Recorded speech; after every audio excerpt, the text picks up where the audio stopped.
hindi na makagat yung kanyang brake pedal. Yan, sobrang lambot na. So hindi na kumakagat. So ang minsan problema sa mga nakikita nyo yung yung gilid ng cylinder. So ibig sabihin yan, pudpud na yan. So hindi na siya pwede bibilhan mo na siyang repair kit, kasi pag wasabilan mo siya ng repair kit, ganoon pa rin.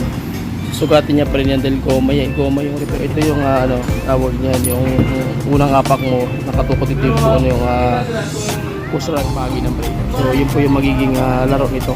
So ibig sabihin, assembly, bibili ng assembly. Okay, so ayan na guys, yung brand new, makikita nyo. Ayan. So hindi na natin ito bubuksan kasi ikakapit natin ito ngayon.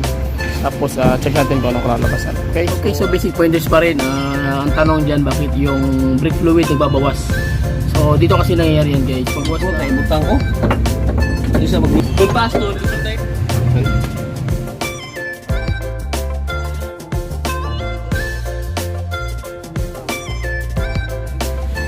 So makita nyo, matigas na siya. Palang araw guys, another client na naman tayo na Daihatsu. Ang problema malambot yung yung kanyang brake system, especially yung brake pedal, spongy. So samahan niyo ako sa basic pointers tutorials kung ano yung mga basic tips na pwede may abag sa inyo sa mga ganitong sitwasyon. So para rin siyang Suzuki na K6 engine. So check natin guys yung loob ng kanyang brake system.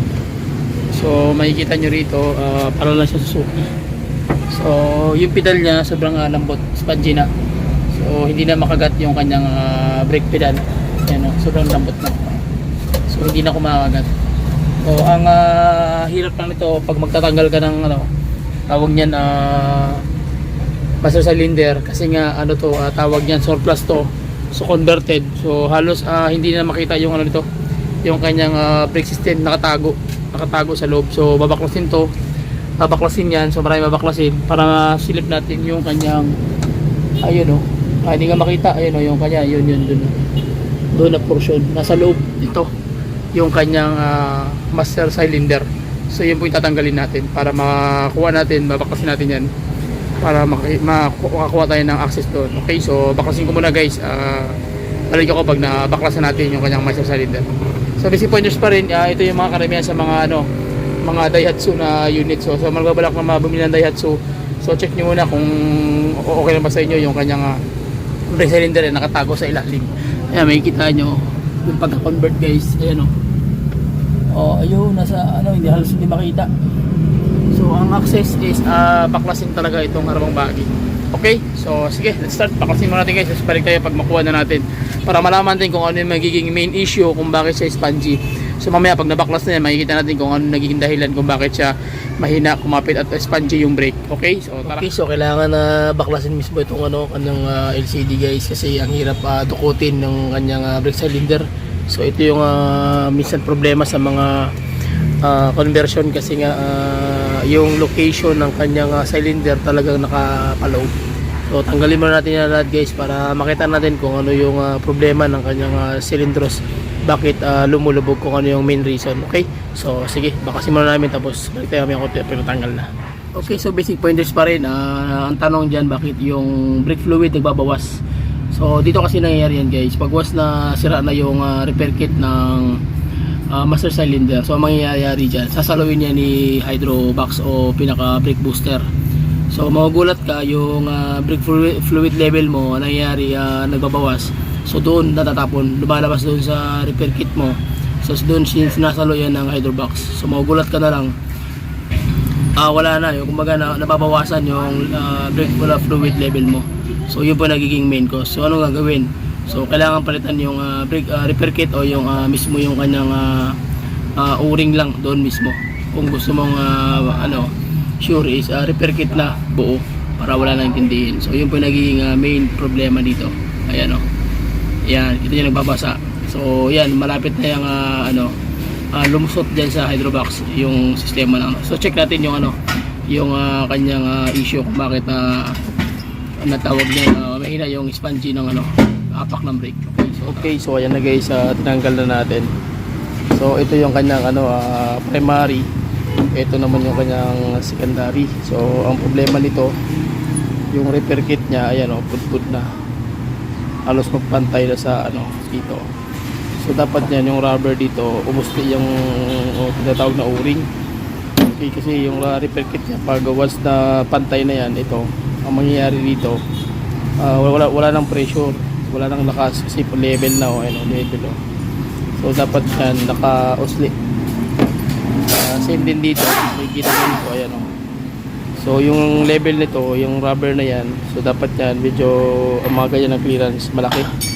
Kasi kung ganito na pantay, so kung pantay na, may pressure, kaya nagkakaroon ng spongy o yung fluid, yung pressure niya hindi niya na kaya pigilan, kaya lumulusot lang, balik-balik lang siya. Okay, so tingnan natin to, yung pinaka main issue talaga nito is ito. Dito tayo sa liwanag. Ayan o, makikita nyo yung gilid ng cylinder. So ibig sabihin yan, put-put na yan. So hindi na siya pwede bibilhan mo na siyang repair kit, kasi pag wasabilan mo siya ng repair kit, ganoon pa rin, susugatin niya pa rin yan dahil goma yung repair kit eh. So ito talagang problema yan.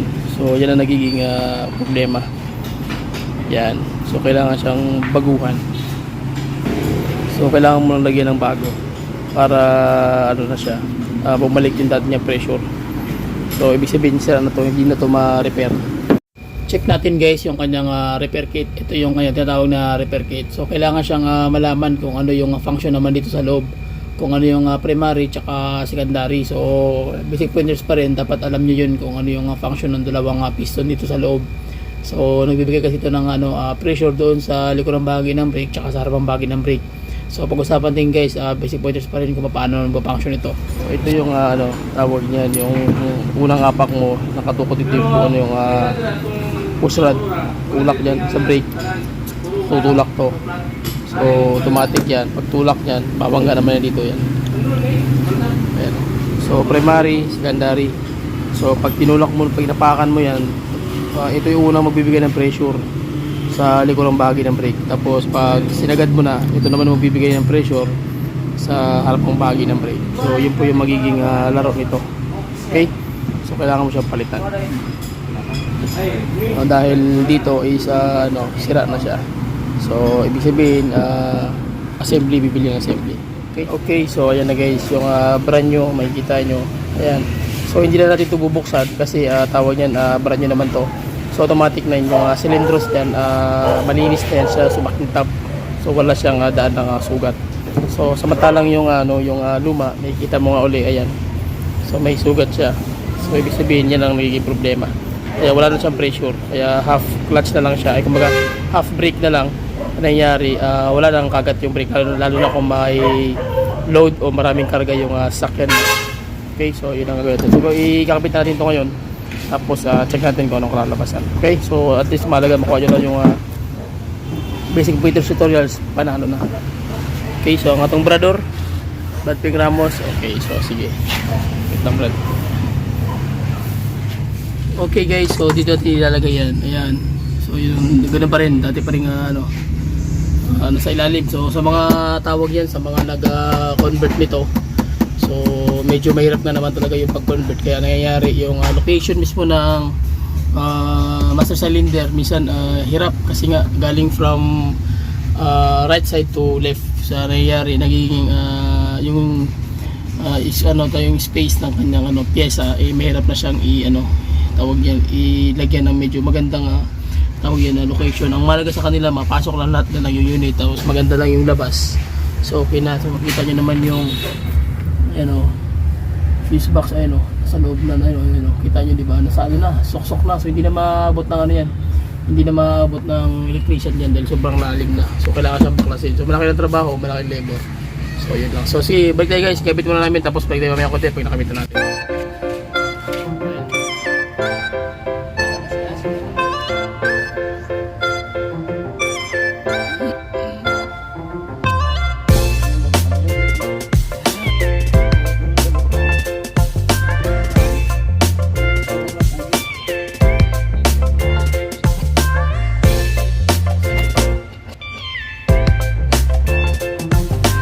Okay, so ayan na guys, nakabit na natin yung buong system.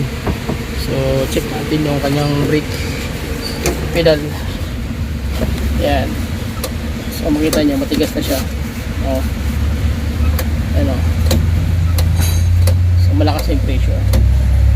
Yan yung nagiging result. Okay na siya.